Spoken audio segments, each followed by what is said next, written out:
ng'ebbeeyi ya sukaali ekyayongera okwogeza bannayuganda bangi obwama. Waliwo ababaka abavuddeyo ne bategeeza nga bagenda okuleeta ekiteeso eky'okukendeeza ebbeeyi ya sukaali. Olunaku lw'eggulo minisita w'ebyobusuubuzi Amelia Kyambadde yategeeza nga gavumenti bw'etannasala ku misolo egisolozebwa ku sukaali agibwe ebweru wa Uganda. Minisita yategeeza nga ebbeeyi ya sukaali bwegenzekka nga kati kiro eri ku 405. Mu lukuŋŋaana lwa bannamawulire lwakubye ku paalamenti, omubaka wa USUK nga yakulembeddemu banne Peter Ogwang ategeeza nga Uganda bw'ekyasinze ebbeeyi ya sukaali eya waggulu bwogerageranya n'amawanga ga East Africa amalala. And the first of its kind is sugar.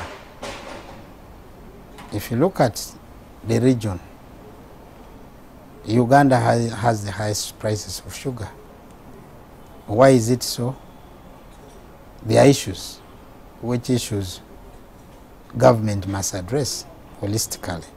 Okusinziira ku Ogwanga bakuleeta ekiteeso mu paalamenti ekigendereddwamu okulaba nga ebbeeyi ya sukaali ekendeezebwa mu ggwanga. And as a parliament, we are going to come up with a motion to be put on the floor of parliament when the house resumes, and we discuss this thing in a manner which is holistic. We want really now to ask the minister, because she has given a statement here. She has said the government is not coming any plan to reduce or to reduce prices on sugar. So for us, we are now going to say, okay, since you put it on record that government does not have any plan to do that, for us, we represent ordinary poor people.